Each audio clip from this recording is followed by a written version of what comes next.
ইব্রাহিম, আমি মুত্তাকিনদের জন্য, গোটা বিশ্বের মানুষদের জন্য তোমার ইমাম বানায় দিলাম। কত পরীক্ষা যে উনি ওনার জীবনে দিয়েছেন, কত কঠিন রাস্তা যে তিনি পাড়ি দিয়েছেন তার কোনো শেষ নাই। সর্বপ্রথম পরীক্ষা ছিল ইলকাউহু ফিন্নার, অগ্নি পরীক্ষা। কি পরীক্ষা? নমরুদ বলল, ইব্রাহিম ঈমান ছেড়ে দাও, তাহলে জানে বেঁচে যাবা, নাইলে আগুনে ফেলবো। সাইয়েদনা ইব্রাহিমের এক কথা, জীবন যাবে কিন্তু ঈমান যাবে না।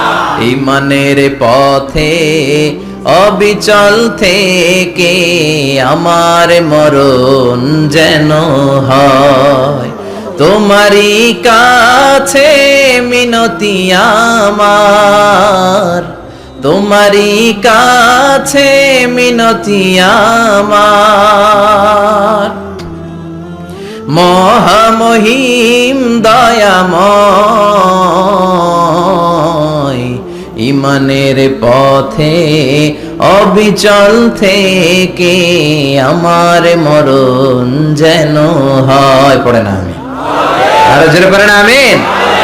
নমরুদ বলে, ঈমান ছেড়ে দাও, তা না হলে আগুনে ফেলবো। সাইয়েদনা ইব্রাহিম বলে, জীবন যাবে কিন্তু ঈমান যাবে না। তার মানে আগুনের পরীক্ষায় পাস। চিল্লায় বলেন, আগুনের পরীক্ষায় পরীক্ষা নাম্বার 2।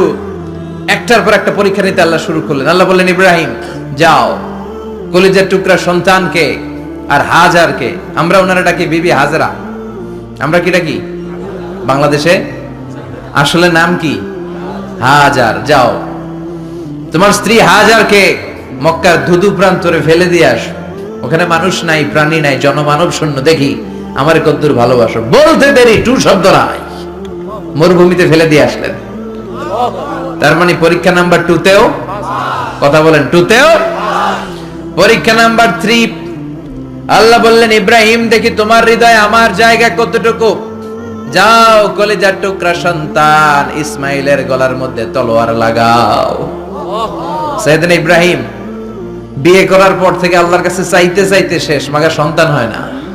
ওনার প্রথম সন্তানটা হয়েছিল সাইয়েদনা ইসমাইল যখন জন্মগ্রহণ করেছে, ইব্রাহিমের বয়স ছিল 86 বছর। সুবহানাল্লাহ কইতে মনে চায় না? এই এলাকায় আসেনি 86 বছর বয়সে সন্তান হয়েছে? হ্যাঁ, এরকম শক্তিশালী পুরুষ কেউ আছে?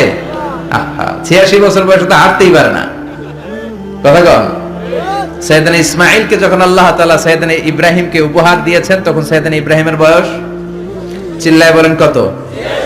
86 বছর বয়সে যে কলিজার টুকরা সন্তানটাকে হাতে পেলেন, চাঁদের মতো সুন্দর ছেলে। আল্লাহ বললেন, দেখি আমার হৃদয়ে তোমার জায়গা কতটুকু, ইসমাইলরে জবাই করো। বলতে দেরি, ছুরি লাগাতে দেরি হয় না। তার মানে এই পরীক্ষায় পাস। একটার পর একটা আল্লাহ পরীক্ষা নিয়েছেন, একটার পর একটা পরীক্ষা। আগুনের পরীক্ষায় পাস, ফ্যামিলি বিসর্জন দাও, পাস। কলিজার টুকরা সন্তানের গলায় ছড়ি লাগাও, পাস। এবার আল্লাহ বললেন, এরপর তোমার বড় দায়িত্ব দিব, তোমাকে হজ প্রোগ্রামের এমডি বানায় দিলাম, ম্যানেজিং ডাইরেক্টর অফ হজ। সুবহানাল্লাহ কইবেন না? আল্লাহ বললেন, ইব্রাহিম বিশাল বড় কাফেলা বানাও, হজের আঞ্জাম দাও। সাইয়েদনা ইব্রাহিম বললেন, আল্লাহ দুদুমরু প্রান্তর, জনমানব শূন্য, মানুষ নাই, পাখি নাই, কেউ নাই, কিভাবে আমি হজের আঞ্জাম দেব? আল্লাহ বললেন, ইব্রাহিম হজ প্রোগ্রামের ম্যানেজারগিরি করতে চাইলে 3টা পেশা তোমাকে বেছে নিতে হবে। কয়টা? এই 3টা পেশা এর সমন্বয়ে তুমি হজের প্রোগ্রামের আঞ্জাম দিতে পারবে। পেশা নাম্বার 1, তোমার রাজমিস্ত্রির কাজ করতে হবে। পেশা নাম্বার 2, তোমার ঝাড়ুদারগিরির কাজ করতে হবে। পেশা নাম্বার 3, তোমার মুয়াজ্জিনগিরি করতে হবে। সুবহানাল্লাহ কইবেন না?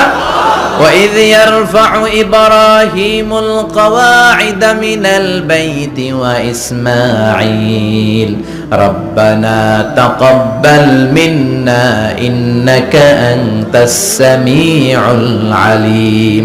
সাইয়েদনা ইব্রাহিম আর কলিজার টুকরা সন্তান ইসমাইলকে নিয়ে রাজমিস্ত্রির কাজ শুরু করে দিলেন। আল্লাহু আকবার।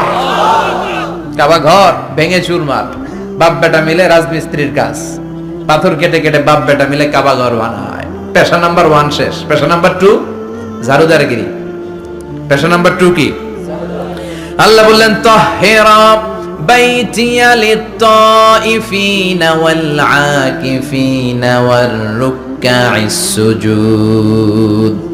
মসজিদেরি ঝাড়ু বারদার হোক আমারে হাতে, শোনো আমারে মুনাজাত, শোনো শোনো ইয়া এলাহি আমারে মুনাজাত, শোনো আমারে মুনাজাত। পড়েন আমিন।